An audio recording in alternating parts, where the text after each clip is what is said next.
Took our chances when we got them.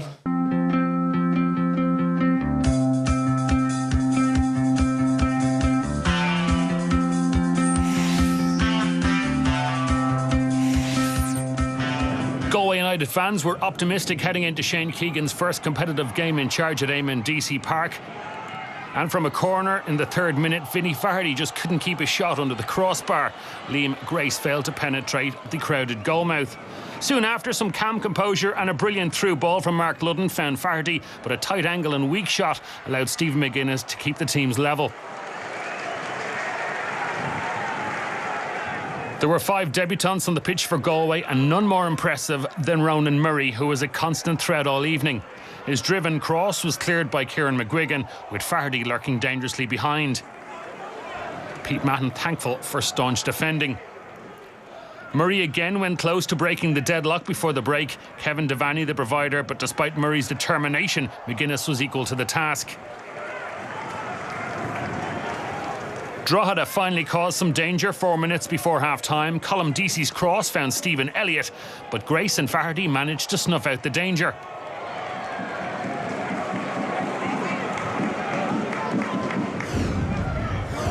Whether it was that chance or a stern half-time team talk from Pete Mahon, Drogheda came out with a more competitive edge. And when Galway centre-backs hesitated, Adam Wickstead and Elliott combined well to bring a decent save from Ciarán Nugent. Murray still looked like Galway's biggest threat, and when Ciarán McGuigan rashly hacked him down just outside the box, there was little argument with the award of the free kick.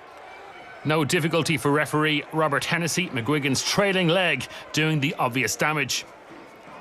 Stephen Folan's effort lacked the accuracy he was hoping for.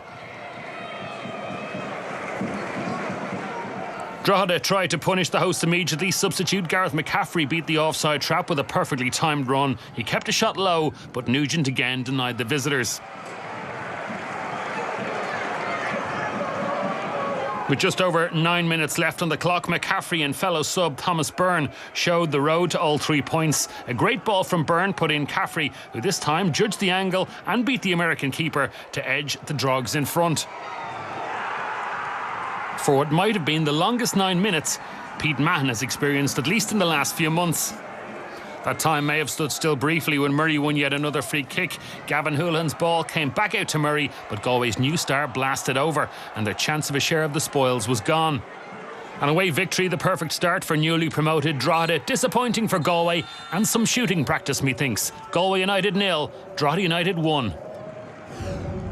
Yeah, certainly disappointed with the outcome. Should have had the game dead and buried by half-time, really. I don't think it's unfair to say that it definitely should have been 4-0 by half-time. We weren't anywhere near as good as in the second half, I'll admit that. Don't know how much that was down to Drogheda being a good bit better or us being a good bit worse, but I mean, the first half of the game should have been out of sight, and unfortunately when you don't score with that many chances, it usually is going to come back and bite you. They had a threat up front with Vinny Faherty and Ronan Murray. They caused us problems in the first half. But I felt, as I said earlier on, we came to grips with the game more after half-time and settled into it better and came out, I thought, maybe worthy winners in the end, based on the second half performance. I suppose to get any minutes tonight when your season over is obviously a bonus. Without the lads who put in the hard work before the 70, 80 minutes before I came on, we wouldn't have had a chance to win the game. So it was a great team performance, and we're delighted to get out of here with the 3 points. Thought it was a good performance overall, but just conceding the last 10 minutes wasn't what we wanted, and it was very unfortunate. I thought we dominated the game from the very beginning to the end, and unfortunately we have to get the heads up now and move to Cork next week. Yes, so after match day 1, the table is very much a case of the haves and the have-nots. Not a draw in sight as Limerick, Derry, Bray, Dundalk, Drogheda and Cork City record opening day wins. Limerick top of the table on goal difference.